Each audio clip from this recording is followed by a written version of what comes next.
In this behemoth video, we will be fighting a blaze behemoth called an Embermane. So it's basically like a hellhound.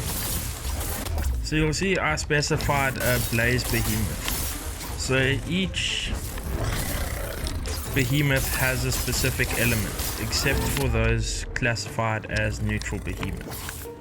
So because they have their own elements, that also means that they have their own weaknesses and elements that they are weak against.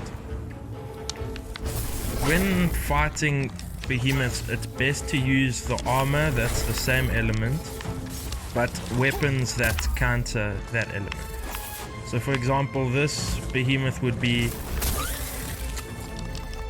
quite weak to frost weapons, but very strong against frost armor. So you try to optimize your build depending on what you're fighting. But I've got a pretty neutral build that is reasonably effective against all behemoth types. So I don't tend to change my build up much unless I'm fighting a future blaze behemoth. Then I switch to my fireproof armor, which is a massive help. If you look in the top left, you'll see two abilities that I just used. These are lantern abilities. So depending on which behemoth you kill, there's a dedicated lantern to each of them, each using their own specific, let's call them abilities, because that's basically what they are. So for this one, if I tap my trigger, I get increased attack speed for a short while, which really helps me to steal as much health as possible in the shortest amount of time. But if I hold it, I create a fireball like that, which after a few moments will detonate and cause blaze damage. So against this behemoth, not really that useful, but against frost behemoths, it's quite effective, sort of like Pokemon. If you look in the top right, you'll see that the behemoth's like portrait is glowing blue. That means that he's aether charged. So it's the opposite of when they go in rage. They actually channel their element into like their basic attacks and their appearance. Like as you see there, he's no longer aether charged and he's no longer on fire, which means his abilities do a lot less blaze damage, but he's also slowed down. Now that he's enraged, again, different attacks, and he moves a lot quicker. So learning these different phases is actually pretty useful with specific behemoths, because some can only be staggered when they are enraged or when they are aether charged, which gives us a nice little window, and he's gone. So once a behemoth's health reaches about half, 3/4, they tend to flee. This gives us a chance to heal up and them a chance to heal up.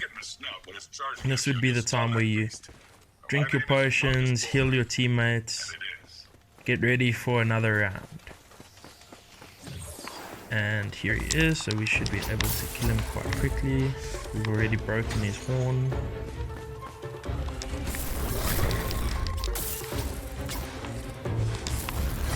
And that is a stagger, what he just did. He interrupted their attack, causing them to sort of go unconscious for a while, giving us a lot of time to unleash as much damage as possible, which we didn't take full advantage of, as you can see. And I just staggered him that time, well, interrupted. So hopefully we can get him down. If you guys saw, his health was quite a bit higher than it was when we started the fight.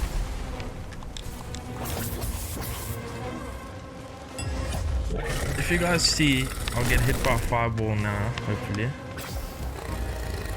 there's a status bar there underneath my health, and I'm on fire, so I take damage over time because I'm on fire.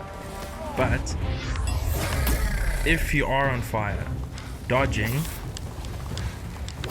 helps you reduce the amount of time that you're on fire. Quickly allows you to stop losing health and save teammates.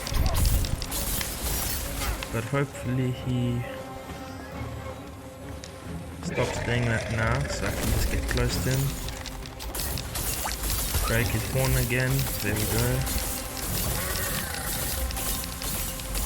I'm sure you guys will hear a lot of button mashing in the audio, but sometimes that is what you need. So as you can see, after every battle you get a specific amount of rewards, and depending on your performance your rewards are improved or decreased. So I'll show you what I mean now. If you see on the left, it'll say bonus never downed. So because I never lost all my health, I get a special reward of extra materials to use for crafting my weapons and armor. But that is it for Embermane. Let me know in the comments which behemoth you'd like to see next.